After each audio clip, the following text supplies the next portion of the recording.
Cool. So we're gonna jump right into it. So we have a triangle head. I don't know if you can see it, but it's triangle head. The Nintendo brand, they always use the triangle head on their outside screws because it's super hard to fucking get triangle head screwdrivers. Joy-Cons, fairly reliant. The big thing to watch out for is if it falls off of the side, then you'll fucking smash your finger with the screwdriver, and it sucks. You can do this also on the actual um, ground, so you just like put it there. So the screwdriver is pretty cool because you don't really have to apply a lot of force to it. You can push in, and then so the backside rotates on a separate axis. I don't remember where I got it though. Don't tell anyone. I think I stole it from ETMS. The fucking screw's not coming out. Here we go. So there's four screws on the back of the Joy-Con. All of them hate me. Every single one of them.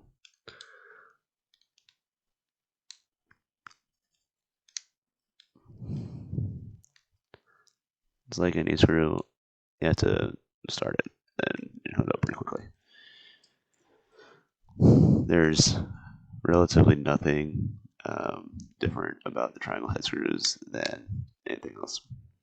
Besides, because they are triangles, you can't get them out with Phillips or flatheads because Nintendo's like, hey, don't burn shit. Anyways, if they did anything different about COVID or the Joy-Con drift, then it would be one thing, but they didn't. So this fucking hates me. There we go. Fuck you, screwdriver.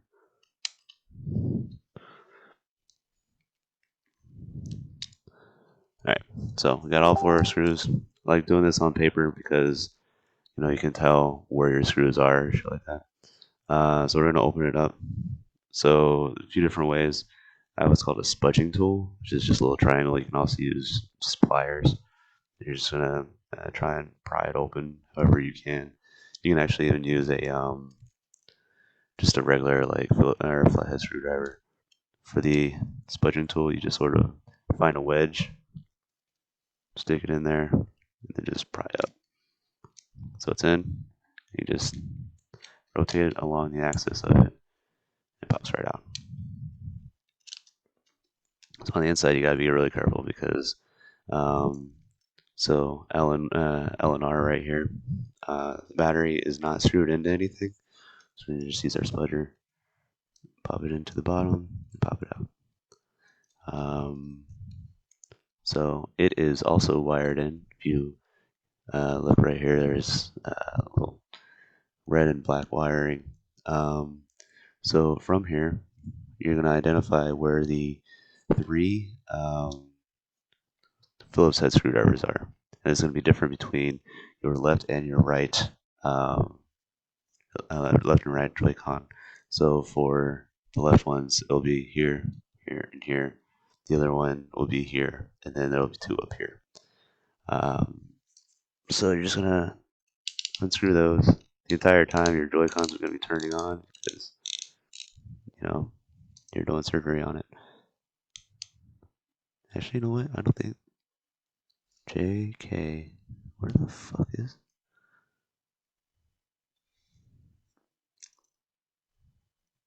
Nope, that's right. Alright, so dummy check. Because it looks like a Phillips head screwdriver, you might want to verify that you're using the right one. So we're going to use our Phillips head screwdriver, not our triangle head. Don't be stupid. Don't be me.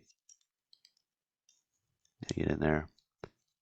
So the inner screws are slightly magnetic, which makes it easy to pop them in and out.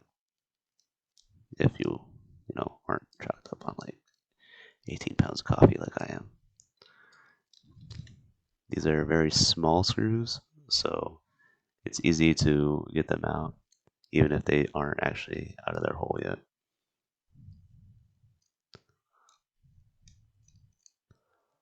So we're just going to undo those screws.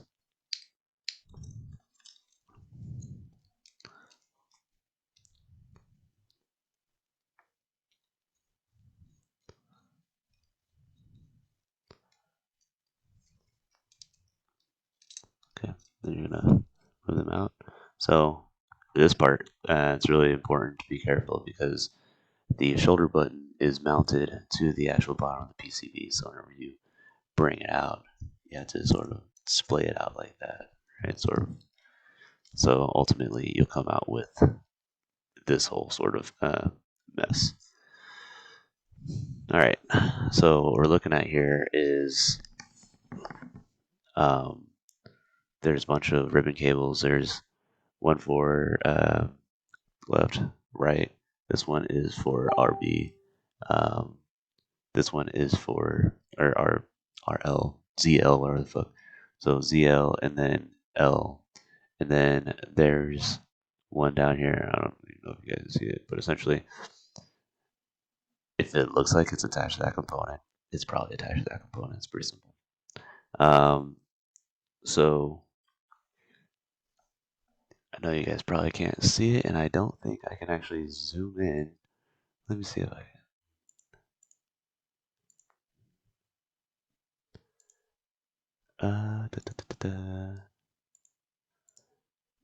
That didn't work.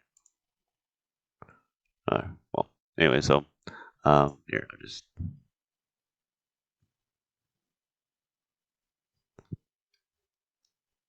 boop. Cool. Oh, all right. Well, that didn't really work. There we go. Cool. All right. So if you look at the plugins, the sockets to um, everything on the board, there's gray ones like this one. Gray ones cannot be, or like in order to pull it out, you just pull it out, and that's gonna be an issue if you're doing your right one because um, the way that it's arranged, you pretty much have to slightly pull it out in order to get something, or in order to push the other one in. The black ones, you have to get underneath the bottom and pry up a little bit, so it releases, and you'll see it go like 90 degrees from it whenever you do that. So this guy is what we're prying out. So just like the other one, this guy right here is in the way of the actual screw. So we're gonna have to remove it as carefully as possible. So we use tweezers for this. Just trying to get under it.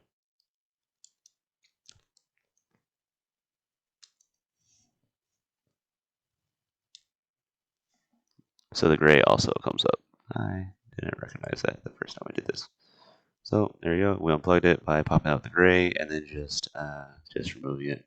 You don't have to pull very hard. If you're pulling too hard, then there's a good chance that you're stupid like me. So Phillips head screwdrivers again.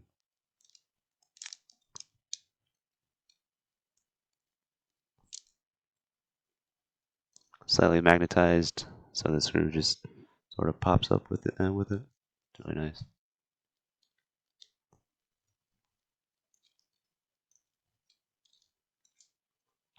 Got to be a little bit careful with this portion because it is part of the PCB. You do not want to stab your PCB and crack it. So we're just gonna pop open the black bit, and then just wiggle this boy out.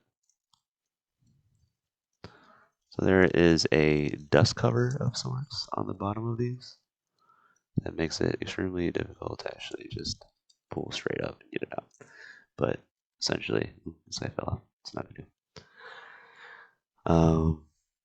So that dust cover is there just to make sure that dust doesn't get in, destroy everything, keeps it relatively airtight. So this guy, um, now that the shoulder has fallen off, the spring right here is going to go into this little socket right here, and this is the actuator. So you're going to just pop it into. I mean, it makes pretty much sense as where it goes. Pop it into a little socket right there, and whenever you press it, it should start clicking, just like it would do normally. But we will get to that in a second. There's this sort of locks it in place, makes it really easy. All right, so this is the bad one. Get rid of that guy, throw it out, hit it with a hammer, all that shit. You just fuck at it. This is a new one. You can get the new ones for so it's two for $8 on Amazon. Technically, you probably shouldn't like touch things with your fingers because oils and shit like that.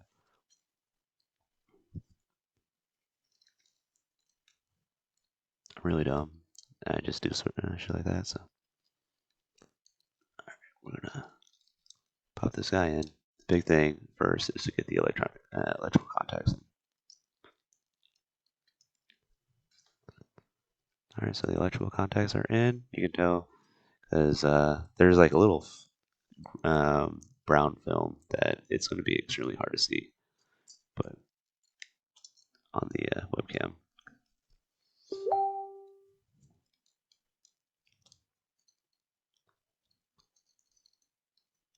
Push it in as much as you can. Pop the black boy down. The black boy is going to lock it in place. Give it a little tug. Don't pull too much, otherwise you'll rip the ribbon cord, and all this will be for naught. Your wife won't be able to play Animal Crossing.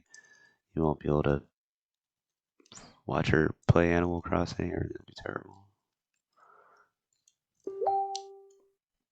Just line it up with the holes.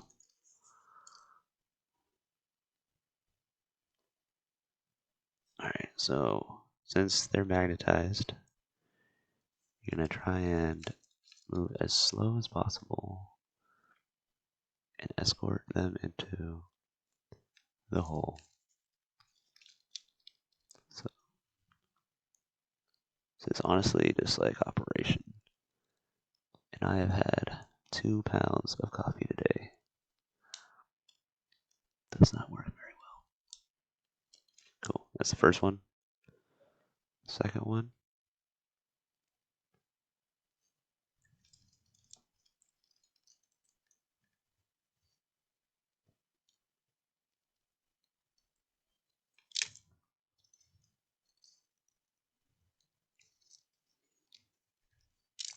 Fuck me.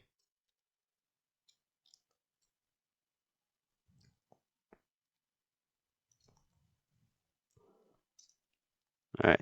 So since we took out the gray bit right here, we're gonna have to put that boy back in. That's just as easy as opening the gray bit and sliding it back in.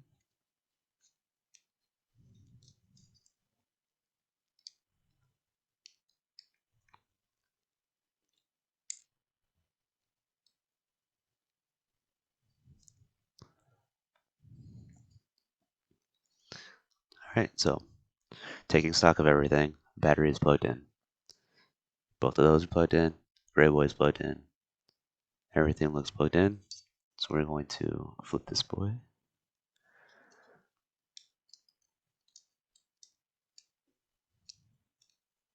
Alright, so now that he is back in, we're going to finagle our shoulder button back on.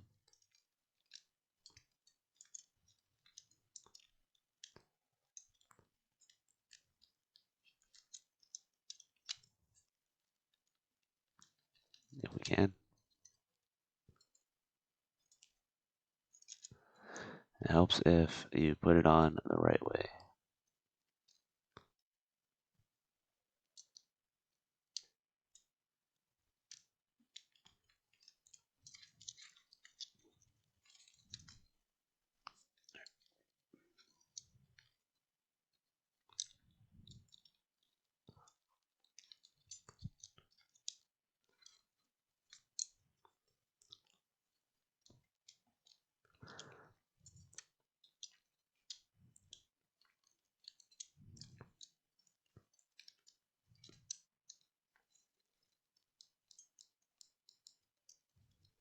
Okay, so it's in. Now we just have to screw everything back down. Cool. So get the rest of your little golden screws.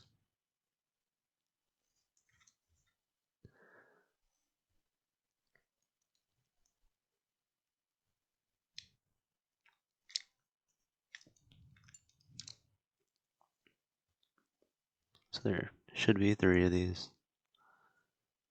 If you don't have 3, or if you have more, you are missing a screw somewhere. That is considered not great.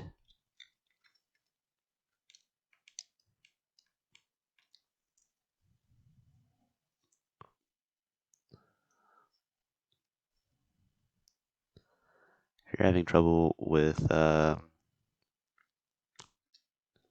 screws, then you can also just you can try to finesse using the tweezers and your screwdriver. I can't do that though because I suck at everything.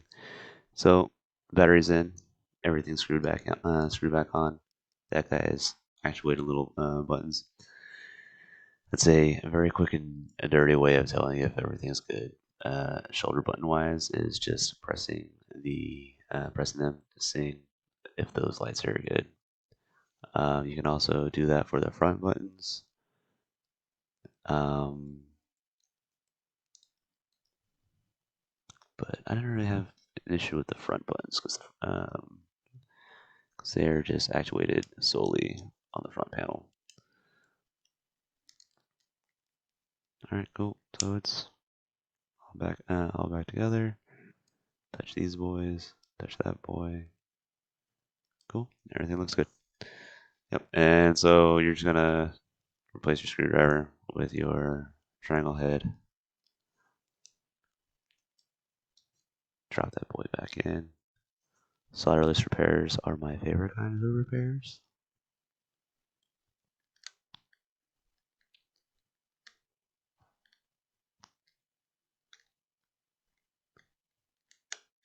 Cool. And yeah, I want to go ahead and do this.